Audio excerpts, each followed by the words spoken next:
बिस्मिल्लाहिर्रहमानिर्रहीम। तो ये चार खूबियां ऐसी हैं, फरमाया कि जो बंदा अपना लेता है वो इतनी वो बुलंदी पे चला जाता है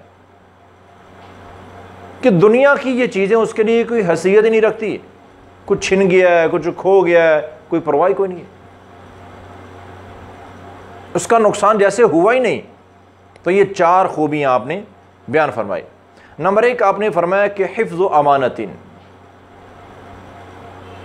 अमानतदार बन जाओ, अमानत के मुहाफिज बन जाओ। अगर तुम्हारे अंदर ये खूबी है कि तुम अमानत के मुहाफिज हो, अमानतदार हो, बेईमानी तुम नहीं करते, अमानत में खयानत तुम नहीं करते, पहली खूबी। देखो, सुनने में आसान है, अपनाने में मैं पहले बताता हूं मुश्किल है। ये बुलंदियां ऐसे नहीं मिलती हैं, अपनाने में मुश्किल है। हिफ्ज़ अमानतिन, अमानत के मुहाफिज बनो। सिद्क़ हदीसिन, हमेशा सच बोलो। हुस्न खलीक़तिन, अच्छे अखलाक अपनाओ। और चौथी खूबी फरमाया कि इफ़्फ़तुन फ़ी तौमतिन, अगर तुम्हारे अंदर ये खूबी है कि तुम रिज़्क़ हलाल कमाते हो, तुम्हारा रिज़्क़ हलाल है, तो ये चार खूबी अगर तुम्हारे पास है, फ़ला अलैका मा फ़ातक मिनद दुनिया, दुनिया में से कुछ भी तुमसे छिन जाए तुम्हारा कोई नुकसान नहीं हुआ है। अब ज़रा इस बात को समझे, नबी कायनात सल्लल्लाहु अलैहि वसल्लम ने यूँ समझो कि कूज़े में समंदर बंद कर दिया है। समझे इस बात को। पहली खूबी, अमानत का मुहाफिज हो बंदा, अमानतदार हो। अब याद रखें, जो बंदा अमानतदार होता है ना, मुआशरे में उसकी इज्जत होती है। मुआशरे में उस बंदे की लोग ये कहेंगे, बेसाख्ता कहेंगे, भाई देखो इस बंदे से कारोबार कर लो, आंखें बंद करके सौदा कर लो, ये बंदा धोखा नहीं देगा। इस बंदे के पास अगर तुम्हारी अमानत है, ये बंदा खयानत नहीं करेगा, अमानतदार है ये बंदा, खाइन नहीं है। तो इज्जत ही सबसे बड़ी चीज़ होती है मुआशरे में। जिस बंदे के पास इज्जत हो मुआशरे में, अरे खाना ना भी हो तो काम चलता है, इज्जत हो। लेकिन आपने क्या फरमाया, अमानत की हिफाजत तुम्हारे अंदर खूबी है, तो इसके बदले में क्या मिलता है, मुआशरे में बंदे को इज्जत मिलती है। हर बच्चा, बूढ़ा, जवान, मर्द, औरत, हर एक इज्जत की निगाह से देखता है। और दूसरी खूबी, सच बोलना। अगर ये अपना लें तो आपका क्या फरमाना है सच के मुतालिक? फरमाया कि सच दिली सुकून देता है बंदे को।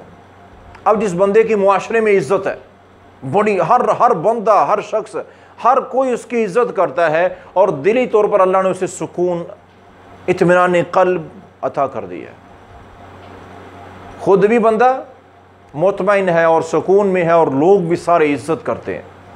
तीसरी खूबी, अच्छे अखलाक अपना लो। अब अच्छे अखलाक के मुतल्लिक़ क्या फरमाया, एक तरफ वो लोग जो रोज़ाना रोज़े रखते हैं और सारी सारी रात तहज्जुदें पढ़ते हैं, जन्नत में जिस मुकाम पर ये लोग होंगे ना, ये अच्छे अखलाक वाला इन इबादात के बगैर अपने अच्छे अखलाक की वजह से जन्नत के उस मुकाम तक पहुंच जाएगा, जिसका जन्नत में मुकाम इतना बड़ा हो कि जैसे रोज़ाना रोज़े रखने वाले, सारी सारी रात तहज्जुदें पढ़ने वालों का जन्नत में मुकाम है, उस मुकाम पर अगर ये जन्नत में भी खड़ा हो, जन्नत में वो मुकाम ही मिल चुका। मुआशरे में, दुनिया में इज्जत, दिली इत्मीनान और सुकून, डिप्रेशन नाम की चीज़ ही नहीं है, और जन्नत में आला मुकाम। और इसके साथ साथ चौथी खूबी आपने फरमाया इफ़्फ़तुन फ़ी तौमतिन, रिज़्क़ हलाल है। अब रिज़्क़ हलाल बंदे को क्या देता है भला? रिज़्क़ हलाल के मुतल्लिक़ कई अहादीस हैं। आपने फरमाया कि जिस बंदे का रिज़्क़ हलाल है ना, एक तो ये है कि रिज़्क़ हलाल कमाना, ये कारोबार करना ही उसका इबादत बन जाता है, ऐन इबादत है रिज़्क़ हलाल।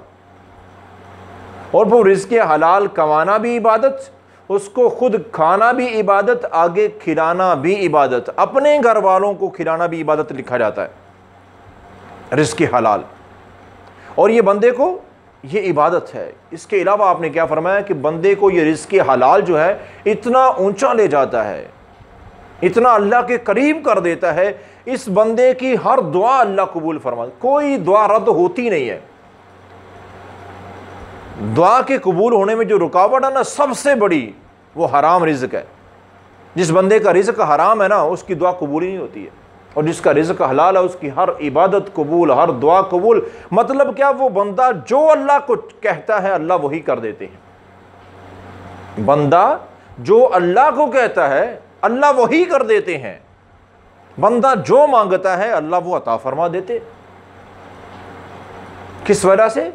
रिज़्क हलाल है, रिज़्क हलाल है। अब जिस बंदे के पास मुआशरे में, दुनिया में इज्जत हो, नंबर 2 दिली तौर पर वो सुकून में हो, कोई परेशानी नहीं है, और नंबर 3 जिस बंदे के पास अखलाकियात की वजह से जन्नत में आला मुकाम हो, और नंबर 4 जिस बंदे की हर इबादत कबूल हो और हर दुआ कबूल हो, वो बंदा इतना बुलंद मुकाम पे दुनिया और आखिरत में खड़ा हुआ है कि दुनिया में उसका कुछ भी छिन जाए, खो जाए, परवाह कोई नहीं है।